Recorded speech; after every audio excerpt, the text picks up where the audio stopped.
Opa, e aí? Para aqueles que já me conhecem, sejam bem-vindos a mais um vídeo. E para aqueles que não me conhecem, prazer.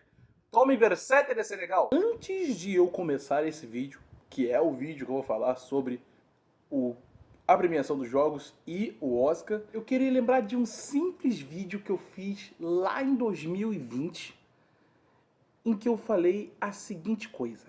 Mano, ninguém morre nesse filme. Ninguém morre. O cara explodiu, caiu de um prédio, sobrevive. O cara cai do... É possível que aquela mulher que caiu do avião tá viva também. Só falta não é ela, Diana? Então, com certeza ela saiu dali e foi pro filme da Mulher Maravilha. Com certeza saiu imune daquilo dali, parceiro. Percebemos que o Mini Roger era um pequeno visionário, não é mesmo? Mas por que eu queria levantar esse vídeo antes de começar o vídeo em si?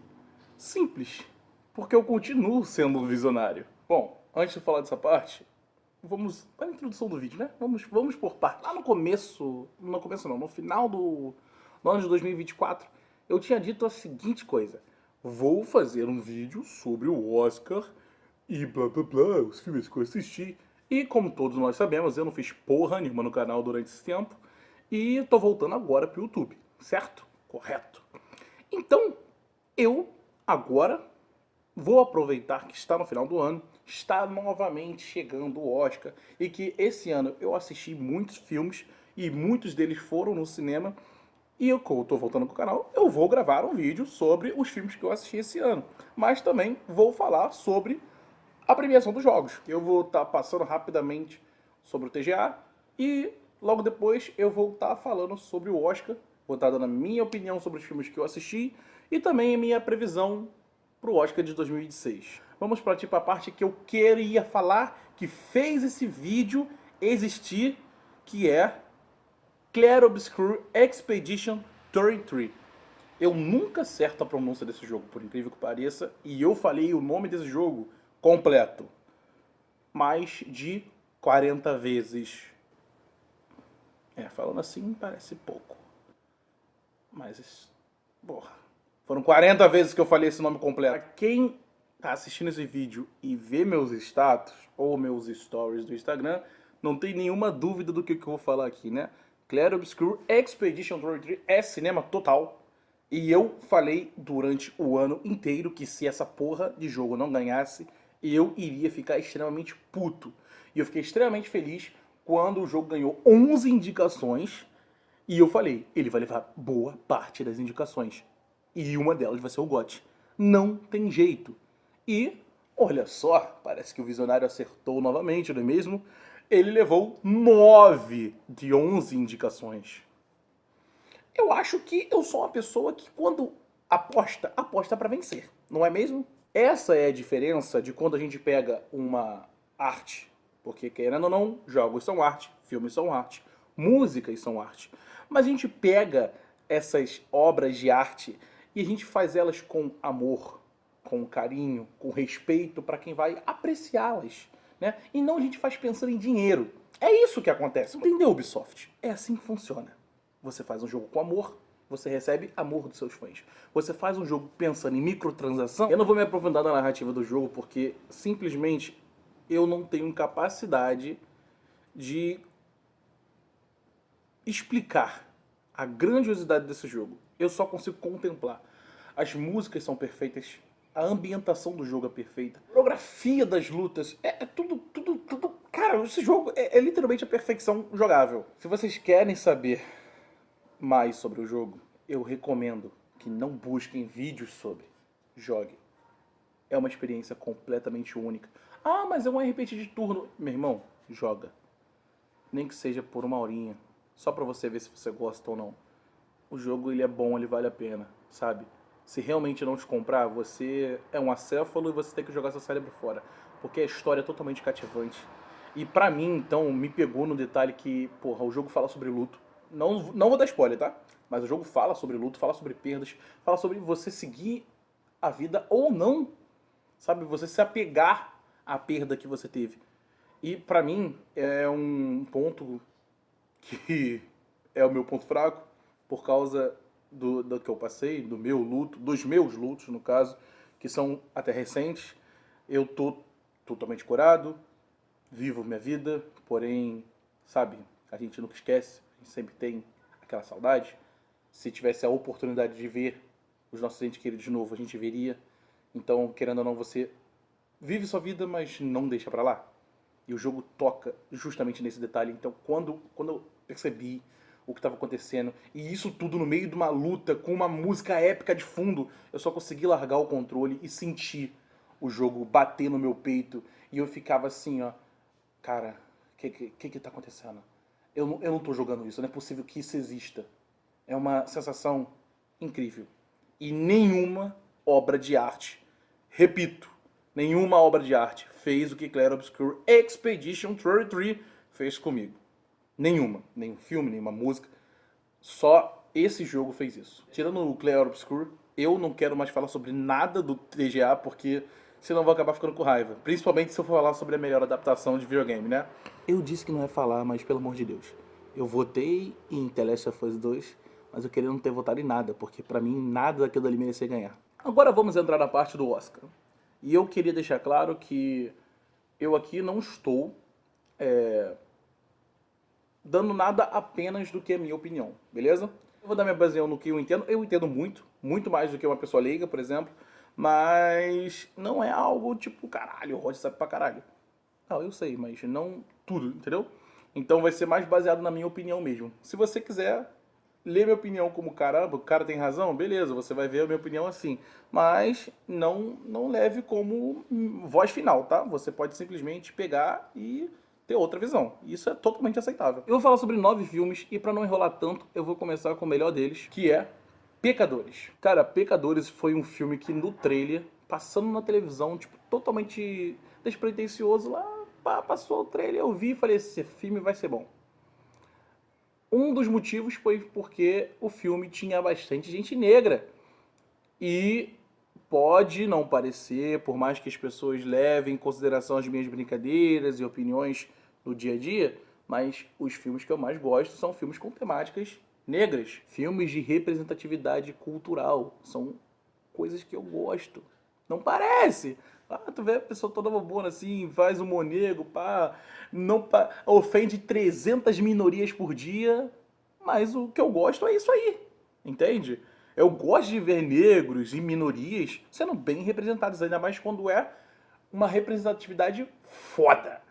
É uma crítica social incrível. E Pecadores é um filme que, como Clair Obscur, me fez ter uma experiência única. Porque no cinema, eu vi esse filme no cinema, eu tive que ver. Inclusive, foi uma experiência única porque eu vi Thunderbolts e logo em seguida eu corri do Thunderbolts pra ir ver o Pecadores. Eu não vi a cena pós-crédito porque a minha sessão de Pecadores já tinha começado. Então eu fui correndo ver Pecadores logo depois de Thunderbolts. Foi uma experiência única mesmo. E eu cheguei no cinema todo esbalforido, porque eu tinha visto Thunderbolts, e aí o filme começou, e eu já sabia que o filme ia ser bom, só que eu não sabia o quanto esse filme ia ser bom. E eu cheguei lá, e eu simplesmente abri meu coração e já sabia que ia receber uma obra de arte. Mas quando chegou na cena, a cena, eu não posso falar muito, porque provavelmente vai ter alguém que não assistiu o filme. Mas quem assistiu sabe de que cena eu tô falando, né? E eu comecei a balançar o meu pezinho no cinema no ritmo da música. E eu tava vendo o filme pela primeira vez. A minha vontade era de levantar durante a produção do filme. A produção do filme, meu Deus.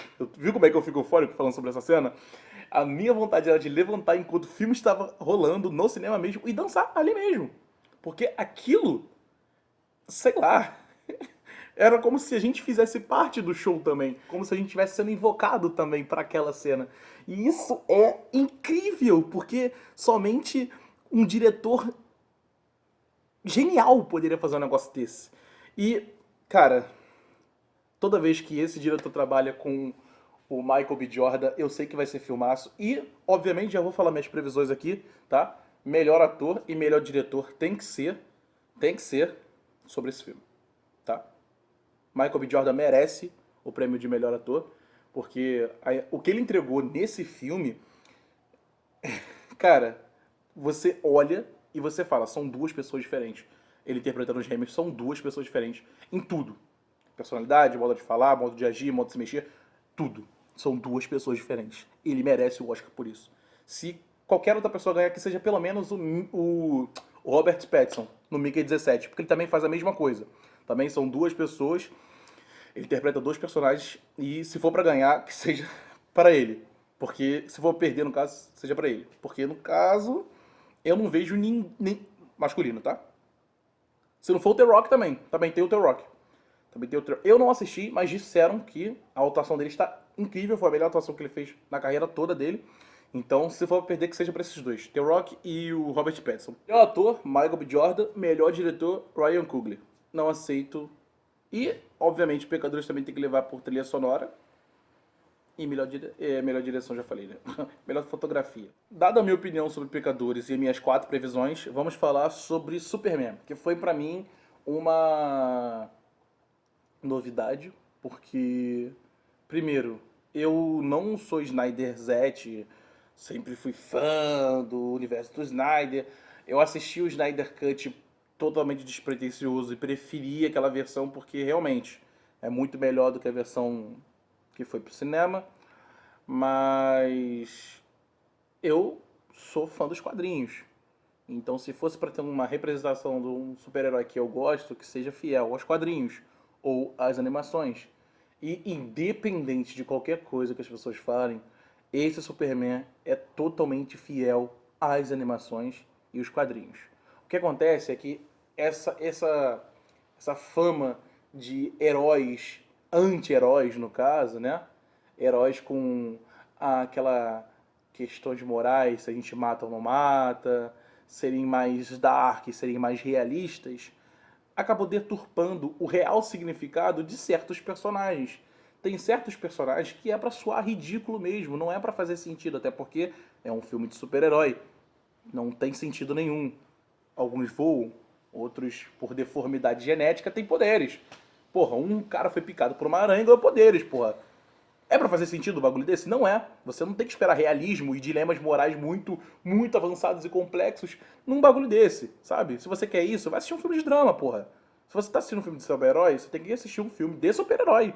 Desligar seu cérebro e assistir um filme de super-herói. Você quer ver um Superman? Você não quer ver um Superman dark, um Superman depressivo, um Superman com dilema moral, destruindo metade da cidade pra salvar uma pessoa. Pra salvar uma pessoa não, pra combater um vilão. O Superman que você quer ver é um Superman que não desiste, é um Superman que representa a esperança, é um Superman que mesmo passando por qualquer situação de merda, ele ainda vai ser um herói, tá bom? Superman do Injustice, eu tô olhando pra você, tá? E ainda por cima, ele é o herói que não vai deixar nenhuma vítima enquanto ele estiver atuando. Isso é o Superman. Você olha pro Superman e você tem que ter aquele raio de luz, aquele esplendor que cega a escuridão. Entende? É isso que é o Superman. E esse filme, eu não vou me aprofundar muito, mas esse filme traz isso. Claro, as pessoas têm a opinião delas, podem não gostar do filme. Mas falar que aquilo não é Superman, tá de sacanagem. Agora eu vou falar de Thunderbolts, né? Ah, por que você não falou Thunderbolts antes de Superman? Porque você tinha assistido junto com Pecadores. Pra dar o contraste. Porque Superman representa a esperança. E não que Thunderbolts não represente a esperança, mas ele vai totalmente ao oposto do que eu acabei de falar. Né? É um filme de super-heróis, mas é mais realista, é mais complexo, é mais profundo. Trata de assuntos humanos. Trata de assuntos sérios. Trata de assuntos que, por mais que estejam enraizados na sociedade atual, poucas pessoas falam. Né? O filme em si abordou luto, o filme em si abordou o fracasso, como se sentiu merda, né, depois de ter tentado e ter fracassado. O filme trata depressão, o filme trata vício em drogas, o Bob é viciado em drogas, tudo de uma forma não muito explícita, tá? Por mais que isso seja falado, não é explícito. Tem uma diferença entre ser explícito e ser falado, beleza? Vamos concordar com isso? Não é muito explícito, tanto que algumas coisas você só pesca se você realmente prestar atenção no filme. Se você estiver vendo a porra do filme, vendo TikTok, ou com a mente desligada esperando as cenas de ação que nem meu pai faz, você não vai entender a complexidade do filme, beleza? E ele vai em contraste, porque por mais que esse filme também represente esperança, ele é uma esperança realista, né? Que por mais que você esteja passando por situações ruins, depressão, ansiedade, crises existenciais, luto, vício em drogas, você não está sozinho. E você, depois disso tudo, ainda existe uma vida, sabe? a nuvem negra que tá na sua cabecinha agora, né, o vazio que eles falam no filme, né, tá te impedindo de enxergar o que a vida tem pra você. Esse filme é bom justamente por isso. Ele vai contra o que eu propus, de ser um filme de super-herói e cagar pro realismo. Ele vai totalmente contra isso, mas ele faz de uma maneira tão boa que faz sentido, funciona na trama do filme. E, cara, aquele final de todo mundo abraçando Bob. Porra, eu vi o filme 2 vezes. Eu chorei nas 2 vezes que eu vi. Superman também. Eu chorei nas 2 vezes no final do filme de Superman. E, realmente, esses 2 filmes foram a maior surpresa do ano pra mim. O tempo tá curto, então eu vou falar de 4 filmes de uma bolada só. Eu vou falar de Megan 2.0, Premonição 6, Invocação do Mal 4 e Karate Kid. Vou começar primeiro com Karate Kid porque é o... Cara, eu vou te falar que não é um filme ruim. Eu gostei do filme, mas ele poderia ser melhor. Ele é um filme que funciona isolado, porém é um filme que está no universo de Karate Kid e não funciona como um filme do universo de Karate Kid, tá? Ele realmente peca como uma sequência, tanto uma sequência espiritual como foi o Karate Kid, o Chaldré, e peca como uma sequência direta de Cobra Kai, né? A gente teve sim o Daniel San lá, mas era quase a mesma coisa que não ter, né? Era melhor ter só o Sr. Han lá. Mas tudo bem. Eu preferia que tivesse sido aqueles fanservice louco, botado o Chaldré grande, botado Never Say Never, e ter apelado mesmo. Seria, tipo, isso renderia dinheiro pro estúdio, obviamente. Eles ganhariam dinheiro com isso. E os fãs iam adorar. Tipo, eu adoraria. Mas não fizeram. Fizeram um filme que funciona sozinho, como eu falei. Funciona sozinho como filme. Mas como universo, ele peca pra caralho. E é por isso que esse filme, pra mim, eu tô misto. Misto pra caramba, tá? Tá mais ou menos. Se fosse pra dar uma nota, seria 5. Agora, Megan 2.0, cara... eu não sou a melhor pessoa pra falar desse filme, porque eu gostei do filme, sabe? Ele mudou totalmente o tom de um filme de terror, ele assumiu a galhofa, só que aí é que tá o problema. Eu gosto de galhofa, eu gosto de doideira, de maluquice. É disso que eu gosto, tá ligado?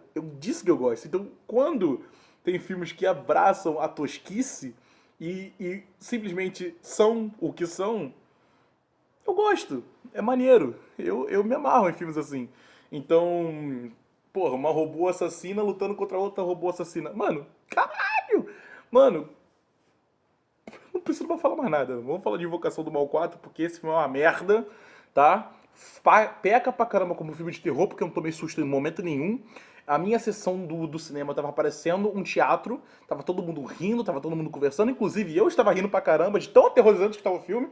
Meu Deus do céu, eu conheci um cara do meu lado que eu ria, ele ria, eu ria. E a gente tava rindo junto aqui em sincronia, a mulher dele tava puta porque ele tava rindo, não entendendo nada do filme, mas o filme tava mais engraçado do que assustador. Chegou uma parte que a porcaria da filha da Lorraine lá falou: o mal está nessa casa. Aí um gordinho que tava na minha frente soltou: você jura? Todo o cinema riu, todo mundo quebrou a tensão de terror, o filme não teve nada de assustador.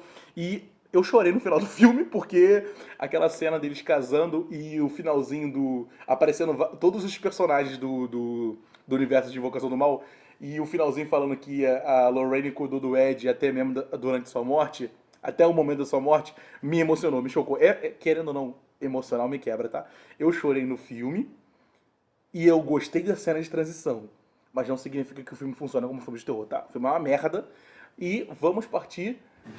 Esqueci qual filme que eu vou falar. Premonição 6. Então, pra quem é fã do canal Cinemania há anos, Premonição 6 era um filme bem esperado, muito aguardado. Porém, embora as cenas de morte sejam muito maneiras visualmente falando, teve uma grande diferença dos últimos pro atual, ele, como premonição, deixa a desejar pra caramba, principalmente por erros grotescos no roteiro. Mas não sou eu que vai dizer isso. Por mais que eu não seja um canal famoso, eu vou literalmente indicar aos meus inscritos, para quem me assiste, assistir o Wes Cinemania. Ele tá fazendo lá a versão dos vídeos dele, tá na parte 2 agora, fazendo parte a parte do filme. Então, vai lá, entenda a versão de uma pessoa que entende muito mais do universo de premonição do que eu. o porquê que esse filme peca como premonição. Beleza? Dado a entender isso, vamos falar sobre o último filme da nossa lista, Bailarina, que eu também já fiz um vídeo sobre, falei muito bem do filme, gostei muito que eles pegaram uma personagem feminina e entenderam, ela é uma mulher. Ela, se for lutar com um homem brucutu, ela não vai ser forte. Então ela tem que ser o quê? Inteligente, ágil, esperta, sagaz. Eu adorei isso. Porque o que eu odeio é quando filmes tentam empoderar as mulheres botando estigma de homens nela. As mulheres não precisam ser empoderadas dessa forma, elas podem ser empoderadas sendo mulheres. E isso é foda, tá ligado? Eu prefiro 1000 vezes uma mulher vencendo um cara grande, sendo rápida, do que ela sendo parruda que nem um cara, pô. Tudo bem que mulheres musculares são gostosas pra caralho, mas isso não vem ao caso. Mas eu gostei, sabe? O filme é... porra, a cena do lança-chama. Não precisa falar mais nada. Quem viu essa porra sabe do que eu tô falando. Ver essa merda no cinema, ai, vai se fuder. Que cena linda, maravilhosa, porra. Todo filme do John Wick tem uma cena que marca. E essa do lança-chama é a que marcou Bailarina.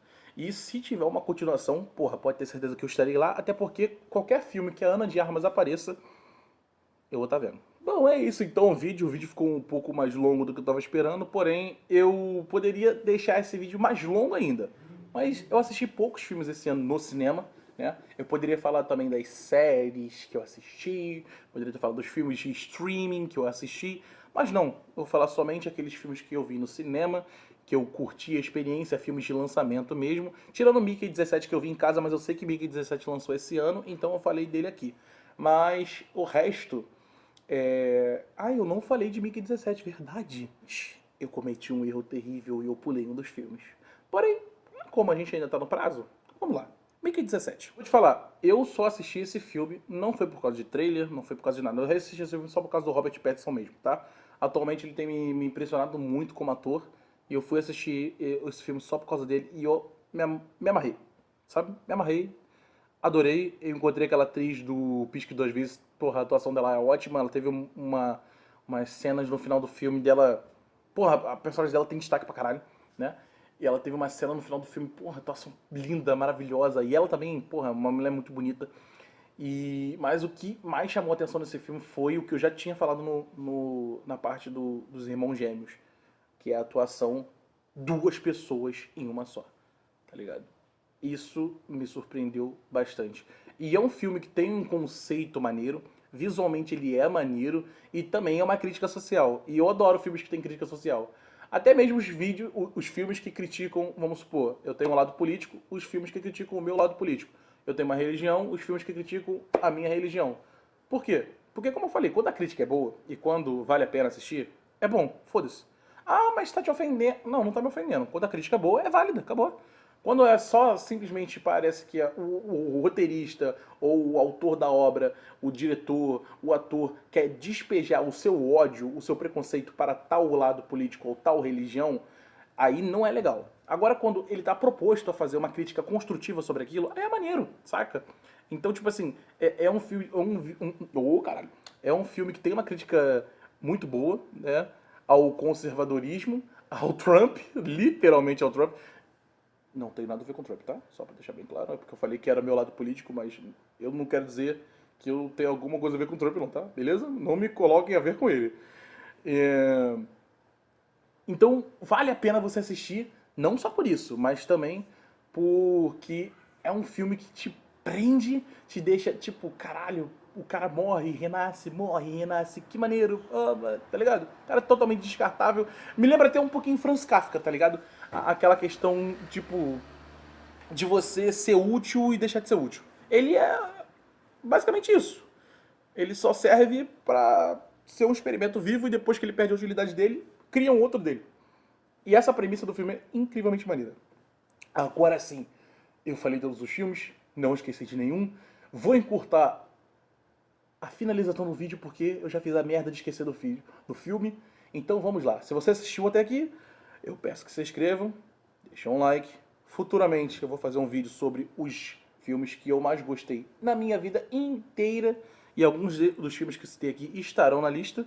E logo depois vou estar fazendo um vídeo sobre filmes que eu odiei. E com certeza, em primeiro lugar, vai estar um filme que vocês sabem muito bem de qual eu vou falar, né? Então é isso, rapaziada. Muito obrigado por ter assistido até aqui. Um abraço e até a próxima.